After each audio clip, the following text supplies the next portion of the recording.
Well, folks, another one of my stocks just flipped some flapjacks. Amazon earnings are out. I'm going to give you my take on what's going on with Amazon. Is the stock still easy money? Where's the stock headed from here? I want to talk about that at the top of this video. Then I want to react to this on X here today. Public count hit a new all-time high and closed at a new all-time high here today, $3.85 million. I want to speak about that a little bit and kind of get folks out of scarcity mentality a little bit here. I think it's an important subject. SoFi. We got to talk about SoFi in this video. Very, very interesting things going on with SoFi in terms of where that stock's headed. After we get through that, I'm looking forward to reacting to Tom Lee. He went on CNBC about an hour ago or so and spoke about his views on where the market's headed from here. So looking forward to sharing my opinions and perspectives there. Figma, they went public here today. Shares went absolutely ridiculously high. I'll tell you if I have any plans on buying Figma shares and kind of my thoughts and opinions on this subject. Then I'm looking forward to reacting to this little 1-minute clip here on Malcolm Eckridge selling PayPal. So that's a stock I own, so I thought that would be an interesting one to react to. And then Josh Brown, JB, he bought more Shake Shack. That stock was crashing, so I guess he bought more. So I want to share my opinions and perspectives on Shake Shack. Do I see better opportunities out there than that stock? One thing only I need from you guys. I need you to smash that thumbs up button. I do these videos for you guys almost every single day, Monday through Friday, and all I need from you is one thumbs up, man. I hope you can do that for me. I hope that's not too much to ask, please. And also, thank you, everybody that does that for me. It means the world. Additionally, if you want to be subscribed here to the channel, you can certainly subscribe. We are now at, 103 or 104,000 subscribers here on the Reaction channel, so I appreciate y'all for being here, okay? Already, Amazon, right off the bat, major position for me, major investment of mine. Here's a deal with Amazon. Listen, this earning was a banger, okay? I don't care what they say. The revenue was up almost $20 billion on a year-over-year basis. And that's despite all the tariff drama in the quarter. That's despite the horrible consumer sentiment that we experienced during the quarter. That's even with the horrible investment sentiment, everything like that. Everything was so bad, right? And yet Amazon found a way to grow their revenue almost $20 billion in a 3-month span. Who else is doing that? Who else is doing that? Insane. Additionally, net income was up nearly $5 billion in the quarter. Think about that. On the bottom line, they brought in almost an additional $5 billion in a 3-month span versus this same quarter last year. And this same quarter last year was a banger. Unbelievable. It was an A+ income statement from the company here. Now, the one thing that people could poke at here is AWS, Amazon Web Services.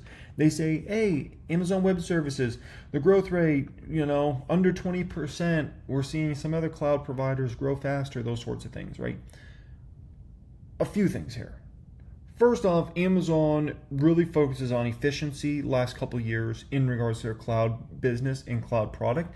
And so my belief is they're trying to keep their customers as lean as possible so their customers stay with them, right? I believe Amazon's playing a dollar game right now. Additionally, let's be honest. Who's the big dog player in cloud by a mile and a half? Amazon. The other players, it's much easier for them to show much faster growth rates because Amazon's so much bigger, right? I own Google stock.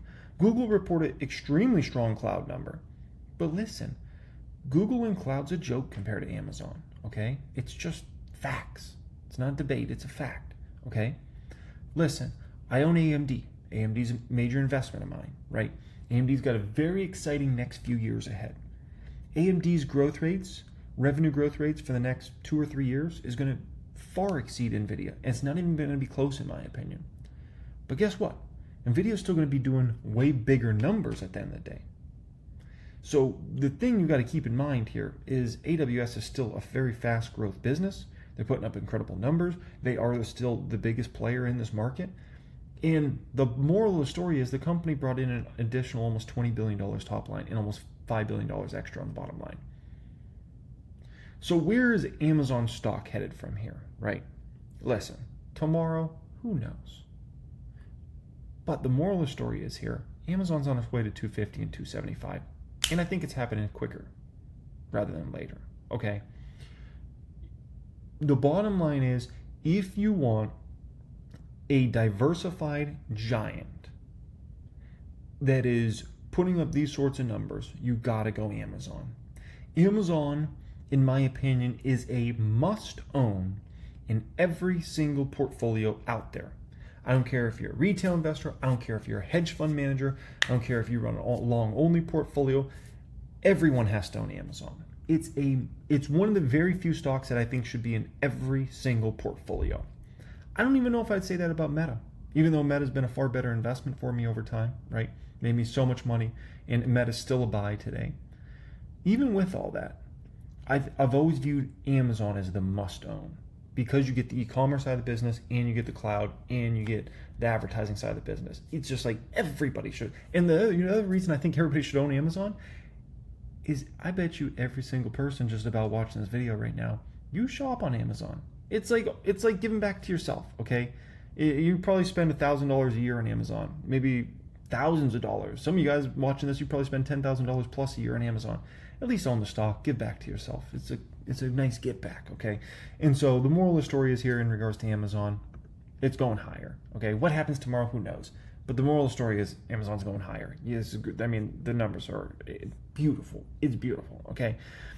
And Amazon's still a buy tomorrow, by the way. It's a buy. Like, anybody that gets the dip tomorrow, it's a buy. If there's even a dip, by the way. There might not be a dip on Amazon. Like, don't be surprised if the stock ends up green. Like, I wouldn't, like, if you told me, like, the stock's red right now, it's been red about 4% here recently, 4 or 5%.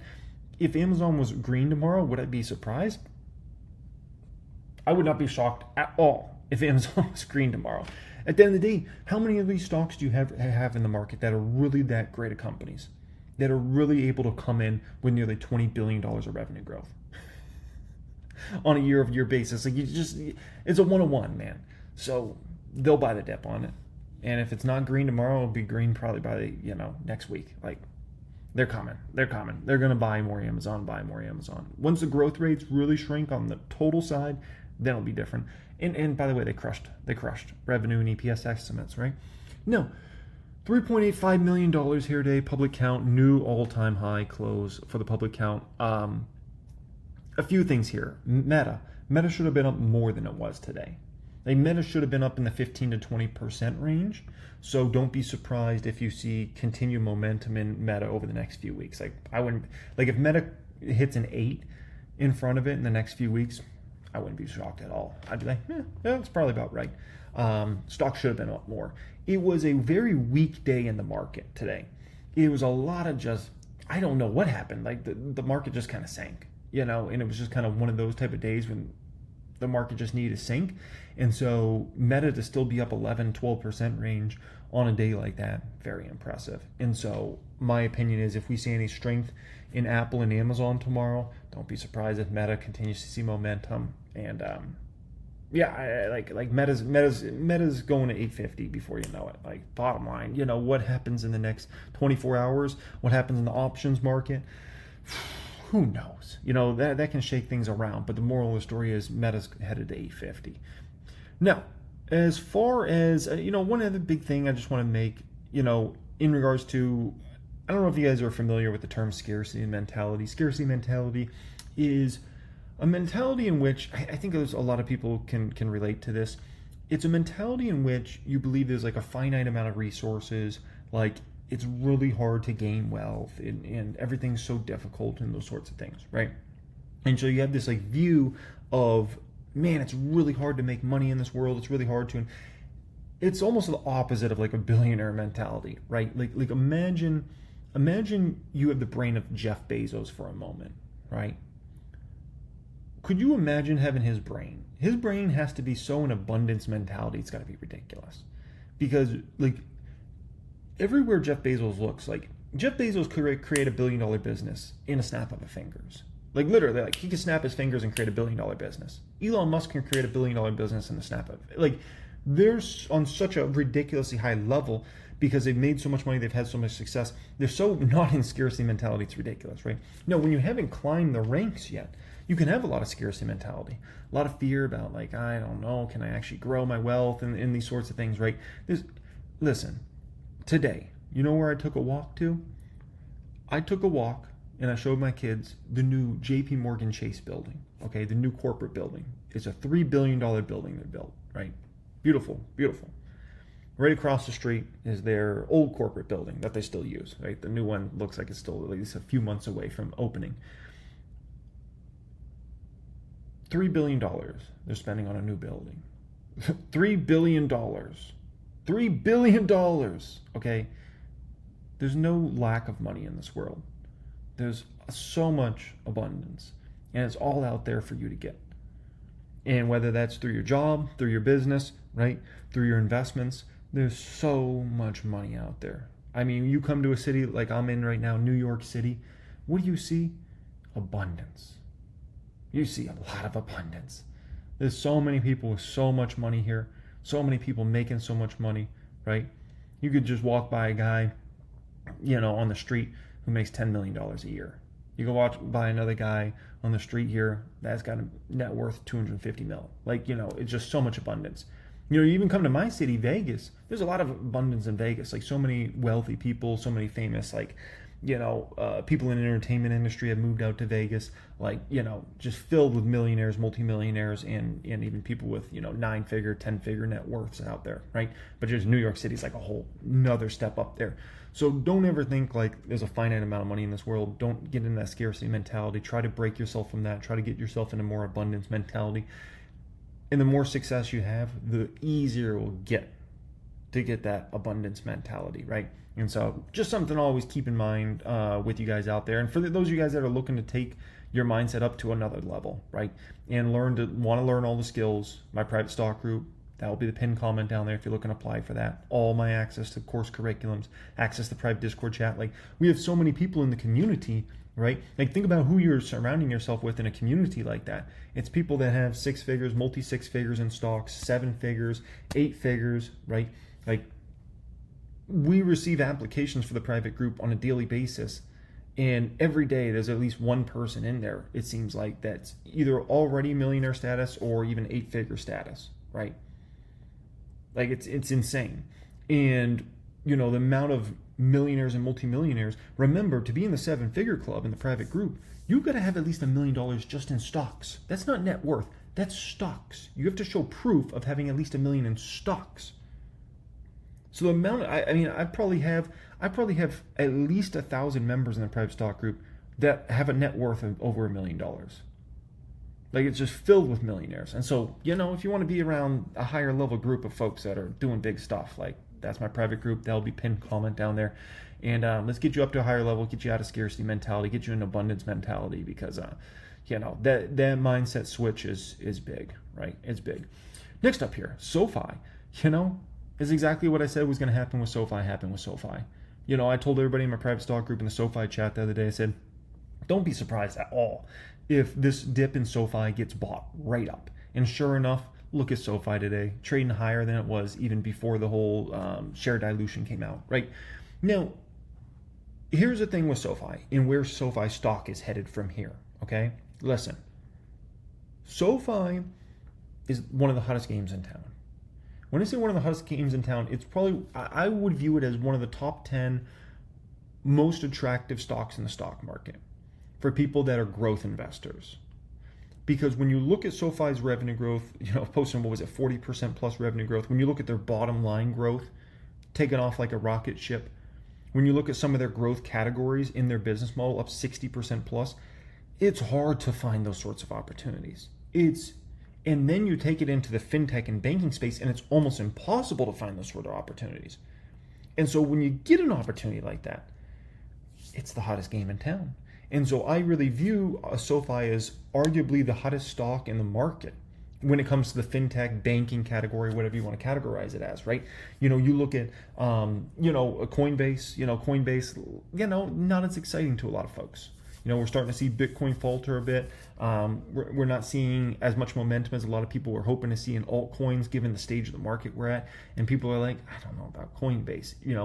Robinhood, the momentum's starting to stall a little bit there in regards to Robinhood. Still very good numbers, but you can see the momentum in the stock starting to stall. SoFi doesn't have that.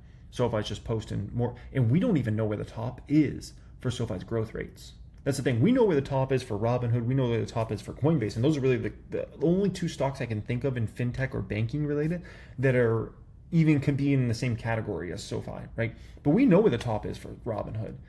As soon as this market starts to break and we go into bear market, That's a top because their assets will start going down. A lot of retail investors will leave the market as they do in every single bear market, right? Coinbase, same exact thing. We know where the top is for Coinbase. As soon as Bitcoin starts going down again, right, and we get into a bear market around crypto, Coinbase is going down. Like, it's just as simple as that. And the numbers are going down. SoFi, we don't know where the top is because the numbers are so ridiculous. The growth rates are so ridiculous. And that's despite everything going on. So, SoFi remains one of the hottest games in town. And incredible, man. Absolutely incredible stock to own and be part of. Next up here, Tom. Broader point I'm making. Yes, you take a lot of, I will say, it's a family network, doo-doo for being bullish all the time. But you've been right. Like when you've been bullish and held strong and held fast, when others were cutting their S&P forecasts, people gave you grief, you've been right. Do you worry? Is there any part of Tom Lee that worries at all, not the drummer, that worries at all that things are getting a little frothy? Brian, we've seen markets get frothy and correct. I've been covering markets for 35 years. So, I went through 99. We went through 2019 and 2022 and the 2021 top that was painful into 2022. That's insane. Amazon beat by over $5 billion, analyst estimates. Who else could do that? Could beat analyst estimates by $5 billion plus dollars. I don't know of another company out there that can do that. Not even Nvidia at this stage can beat revenue by $5 billion plus. That's ridiculous. What? And I'd say that signs of a top are really reckless use of borrowing at a time when cycle indicators are at a top. One thing to be mindful of in 2025 is that the ISM manufacturing hasn't stayed above 50 for 29 months. That's the longest stretch in history. So we know businesses have been ultra cautious. Despite what people say is froth, maybe the Robinhood community is quite enthusiastic, but in a general sense, because Fundstrat has 10,000 RIA clients and over 400 hedge funds, our community of clients is not that enthusiastic. I think it really does sync up with the $7 trillion of cash that you see. People are cautious, and when people are cautious at the top, as you know, that's not bell ringing. That's generally more mid-cycle. Yeah. I'm gonna give another stat here from, I don't want to steal. What he just brought out there, it's the truth. When you're really in trouble is when it seems like everybody's a bull. And if I take you back to late 2021, everybody was a bull. I'm just going to be honest with you. It was hard to find anybody bearish. I remember that second half of 2021, it just seemed like everyone was bullish. Everyone had good things to say about the market. It's only going higher, blah, blah, blah. And then we got hit with a nasty bear market in 2022, right? The Nasdaq peak to trough was down around 38%. From the peak at the end of 2021, right, which was in Q4, to that trough in Q4 2022, Nasdaq was down 37, 38% peak to trough, nasty. S&P 500, I believe, was down 25%ish, if not more than 25%. Yeah, but do we have that right now? I watch these Wall Streeters all the time talk on CNBC. Most of them are very cautious. I wouldn't call them bearish, but they're very cautious. But these earnings keep coming in strong like they're coming in. Apple's numbers, Amazon numbers, Meta's numbers. I wouldn't be surprised if these Wall Streeters flip in the next couple months. And it all seems pretty euphoric, especially once we get the trade tariff drama behind us, and then people start getting excited about next cut cycles here.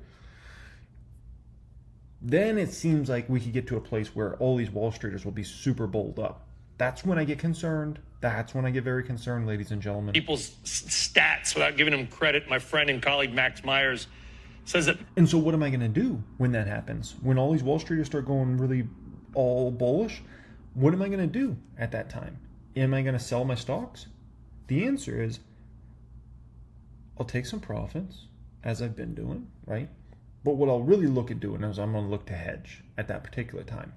When if this market runs for the next few months, and then next thing you know, it seems like every Wall Streeter out there is as bowled up as can be, I'll start to hedge my portfolio.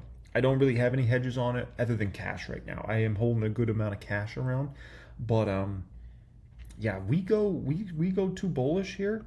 Yeah, I'll look to hedge my portfolio, but right now I'm kind of like, it's so good. Like the market goes down short term, like I got plenty of cash to buy with. I'm not that concerned.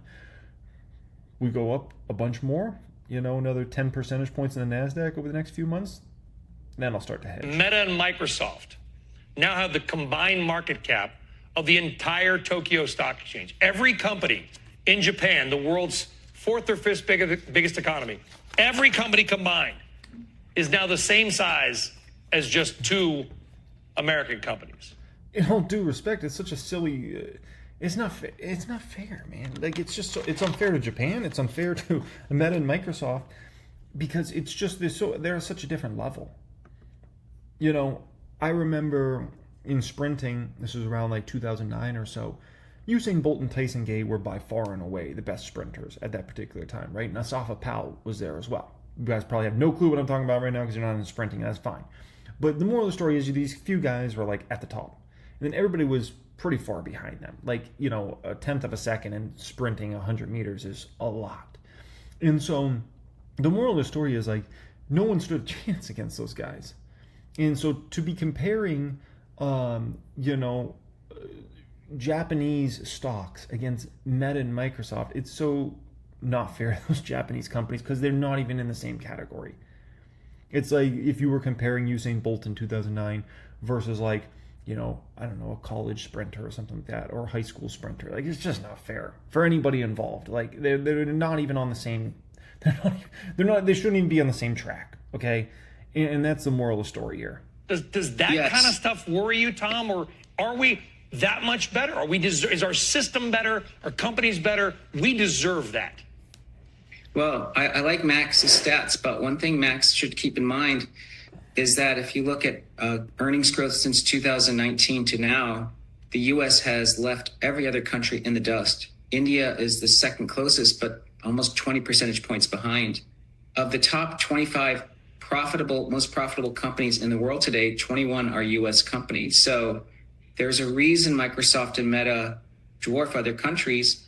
They're leaders in innovation. And if we look at what really is the juggernaut of the U.S. economy, it's technology and spearheaded by AI and now digital assets.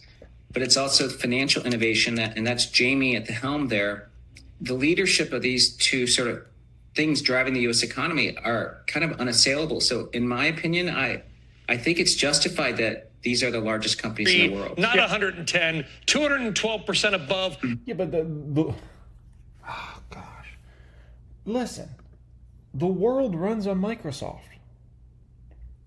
The world runs on Meta.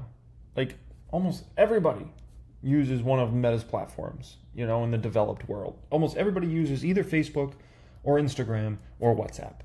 Like, I'm just sorry, but no Japanese company has that sort of... That's why, it's such an unfair, comparison. Like, what Japanese companies are you going to compare to Microsoft? Like, no one's even in the same stratosphere as them. Like, the world runs on Microsoft. They got one of the best business models in the history of the world. Like, it's so unfair, man. It's just ridiculous. It's just it's such a ridiculous comp. It's no different than saying, like, Meta's got a bigger market cap than, I don't know, the other 460 smallest S&P 500 companies or something like that. Like, okay, yeah, their business model's better. Like, its IPO price of 33. Amazing. You heard Craig earlier, and we're all getting to, we've all been around the block a few times, Tom. We see that. Craig was clearly nervous, right? He was talking about froth and comparing it to 99, talking about Apple. And I don't, Craig's gone, so I don't want you to go after him too much because he's not here to defend himself. But he had a point, I think, right? Like, there's no harm in being a little nervous when meme stocks are going up 40% a day again. Yes, Craig brings up valid points. I was an equity analyst when Craig was at Bernstein, I believe. So we were peers at that time. And in the 99 period, the companies that were commanding these eye-popping valuations weren't really central to any thesis except that they were sort of names, whether it was pets.com, et cetera. But we're seeing in these pops, whether it's Circle, which was an astounding IPO, or now Figma, this is really a function of scarcity, right? That there is very few new ways for institutional investors and retail to get exposure to an AI name that isn't already a Mag 7. So you're right, there is price discovery, but Circle's held on to its gains. In fact, it's built upon it. So if it was a bubble, that's not the kind of bubble that I'm used to seeing. I think if Circle had round tripped back to its opening price, that would be disappointing. But, it opened at 77 and it's now at 185. Yeah. So here's the deal with Figma, okay? And we're still a little later on get into if I'm interested in buying the stock or not. But here's the deal with Figma and why that stock's going up so much. It's going up so much for two reasons, okay? First reason, everybody wants a piece of Figma. Everybody wants, Figma's extremely well known on Wall Street. Figma's extremely well known from the investment community, right? The business community. A lot of people have started to use Figma over the last 5 years or so, right? Adobe tried to buy them a few years ago, which at that time was like a $20 billion valuation. That was several years ago at this point in time, which kind of gave even more proof to what Figma was up to and where they were going. The fact that Adobe would bid that much for Figma, right? And so that's huge. Like people wanted it, right? And second thing is, there's been hardly any IPOs the past 2 years. So if not the past 3 years, actually, there's been hardly any IPOs the past 3 years. And so when you finally get an IPO that people are like, let's go, it's a lot of excitement there, a lot of excitement. So this was not just some random company. This is a big deal. The fact that Figma went public is a big deal. Almost everybody that runs a business knows of Figma. In the investment community, Figma is huge. Before it went IPO, it wasn't like you had to pitch people on Figma. This wasn't a pitch. People knew it. People wanted it. So, that's what really happened there. And it's just, there hasn't been anything going public for 3 years now. The IPO market's been dead for years. It's not going to stay like that, by the way, but it's been dead for years. And we've talked about three companies in the last few minutes. CoreWeave, obviously sort of lease, for lack of a better... By the way, companies should be rushing. If you have any ambition to IPO in the next few years, you should be rushing to IPO right now, because there's a huge market for IPOs. The market's at all-time highs, which is always a great time to go public. And additionally, there's just such an appetite. If you have any sort of good, interesting business model with growth for the next 5-10 years, you should be going public right now, because you will be able to raise a lot of money in this market. Term leasing out space for AI. Circle, stablecoin company, kind of new bank, maybe, if you will. I'm speaking in very general terms.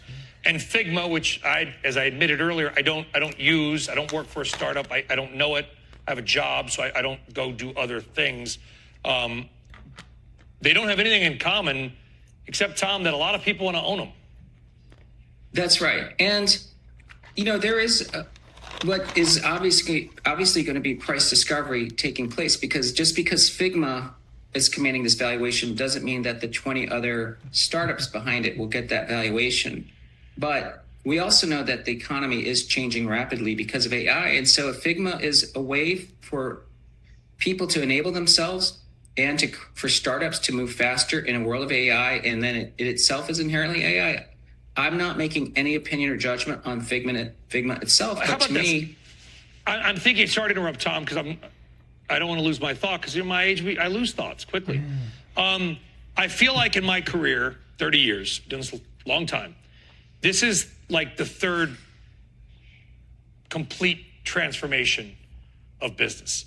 The first one was literally, you and I are about the same age, or we could say we watched the internet be created, right? I was on a message board in high school in 1987, right? We used to use a fake digital currency in the 90s down in Blacksburg, Virginia, in the Blacksburg Electronic Village. The creation of the internet was round one. The software is, and that included global crossing and the physical build out. Yeah. The softwareization was sort of round two, right? Where the World Wide Web became a visual medium, software was built. I feel like with crypto and everything else, this is kind of the third wave, and the history books will write about this moment. Is that too much? I think you're spot on, Brian, because we're really seeing actually sort of a dual movement at this moment, because AI and the digital world and ChatGPT have made people comfortable with sort of interacting with this sort of digital agentic world. And now there's going to be robots and things that are ingesting additional data. At the same time that the White House has really pushed the US in a quantum way forward on digital assets using tokens, today the SEC wants to financialize the entire financial system onto the blockchain. But the blockchain is where everyone meets. That's how you control robots. You're exactly right. It's a really important moment. And companies like Figma sort of are going to play a role. We're trying to figure that out, but you're right. And it's coming at a time when this probably strengthens the US lead. So I know his next update might be that Microsoft is bigger than the entire continent of, pick one of the seven, and it may happen. Yes. I mean, isn't it That's funny. Now, am I interested in buying Figma stock? The answer is yes, but not right now. Listen, Figma can go everywhere in the next month. Like, I wouldn't be shocked if it went to 150 or 200. I'll be interested by Figma at some point in time, but guess what? Figma stock is going to crash epically. When does it happen? I can't predict that. But I can tell you, I don't think I've ever seen a stock go public and the stock price shoots up. I don't think I've ever seen one ever where it didn't crash within the first year or two of it going public. I don't think I've ever seen it. Like, literally. Like, if I think that every IPO, like, they might go up at insane for that first day, that first few weeks, maybe even the first few months. And they always crash. Always. It works like clockwork, man. It's just a question of, when does a crash happen? Does a crash happen like, in the second week, in the second month, or, right after it hits a year after its IPO? Like, it never fails. It always happens. So Figma, in the very, very short term, who knows what can happen? Like, company could go to $100 billion market cap. I don't know. But it's going to go through an epic crash, as they all do. And Figma will not be saved. So, yeah, I might, at some point in time, I might be buy Figma stock, but not right now. Way too many other good opportunities out there that are far safer. Now, next up here, this man sells PayPal. actually down year to date, PayPal, and your selling rate? Yeah, they had a decent earnings. Stock's off, 20% or something year to date at this point. I initially bought it just on the expectation that Alex Chris, I think he was in the job for about a year already when I bought the stock, and I figured he'd figure out a way to squeeze some juice out of the Venmo product. It's very rare that a company manages to jump from proper noun to a verb, and Venmo's in that rarefied air.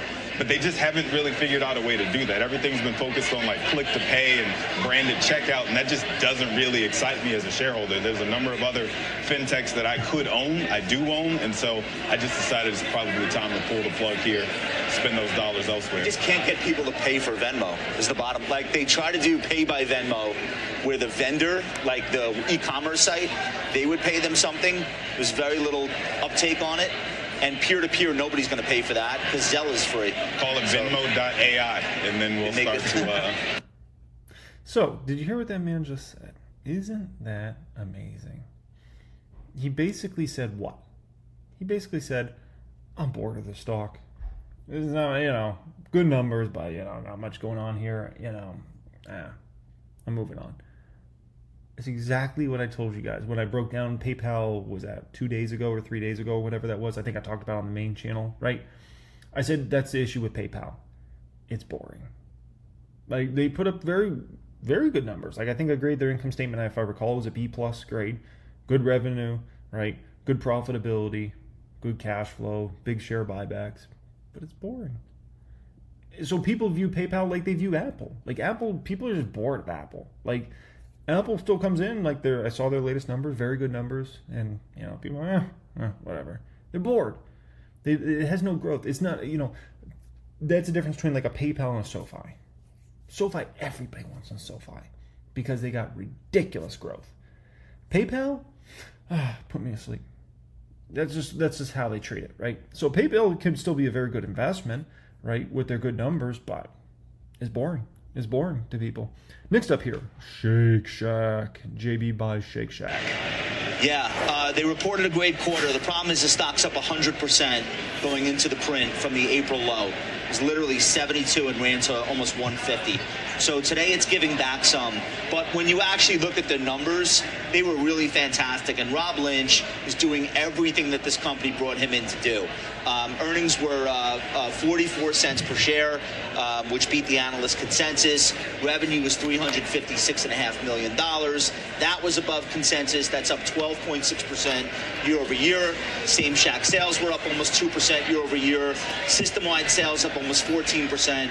And restaurant level profit, which I think is one of the key numbers for a company like this, hit $82.2 million, which represented almost 24% of Shack sales. They say Shack, not store. But the key thing here is the expansion plans are well underway. Margins are improving both at the corporate level and at the store level. And everything that they laid out as their goals when Rob came into the company, they're either on schedule or ahead of schedule. And as a result of that, I'm going to remain a long-term shareholder. Anytime a stock comes down 19% for no reason, for me, I have to add. So that's what I did this morning. It's already looking like a smart decision. All right, Shake Shack shares pulling back about 13.5% right now. So here's the deal with Shake Shack, okay? I love the compare tool in 1000X because I can look at 3 stocks versus each other, where they trade out, and I can do that in a second, right? It's beautiful. So, Apple CFO expects September quarter revenue to grow mid to high single digits year over year. Like, that's a solid number. But what does Apple stock do? Like, they had great beats. That sounds good too. You know, the stock's up 2% right now. You know, it goes back to the whole PayPal thing. You know, people just get bored of these companies. Like, Apple put up very respectable numbers. People bored. Now, looking at Shack versus, let's say, Cake, right? Cake trades at a forward P of 18. Shack trades at a forward P of 89, right? 2-year forward P, 14 for Cake, 75 for Shack, right? Am I interested in buying Shack stock, right? Shake Shack. The answer is absolutely not. I want no piece of that stock. Trading at a 2-year forward P where it's trading at, it's a burger joint, dude. Like, big deal. Like, I've had Shake Shacks plenty of times. It's another burger spot. Hey, burgers are solid. Expensive, solid. Is it the best burger I ever had? Absolutely not. In that category is brutal. Like, you're competing against, you got to compete against McDonald's, you got to compete against Burger King, you got to compete against regional places like In-N-Out, right? And Whataburger. You got to compete against Wendy's and all those lower end burger places, right? Then you got to compete against like the Five Guys and all those type of companies, right? Then you got to compete against some mom and pop burger shops. It's a big category, but it's just brutal to compete there over time to really make those sorts of big profits, right?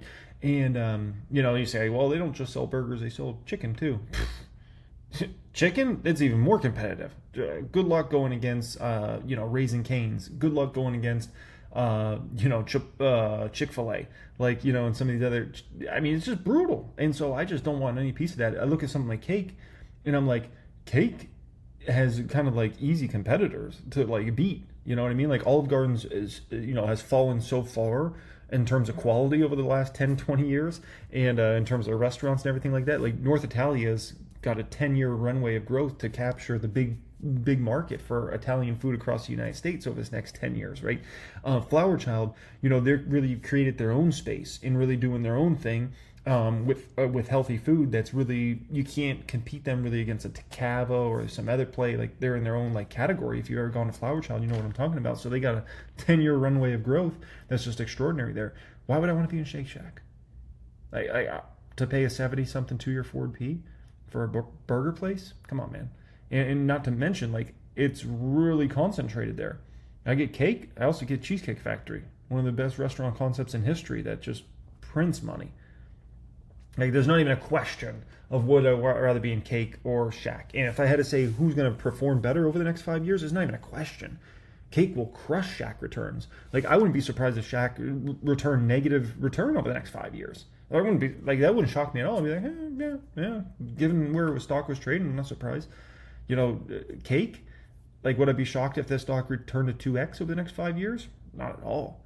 Especially when you factor in the dividend, right?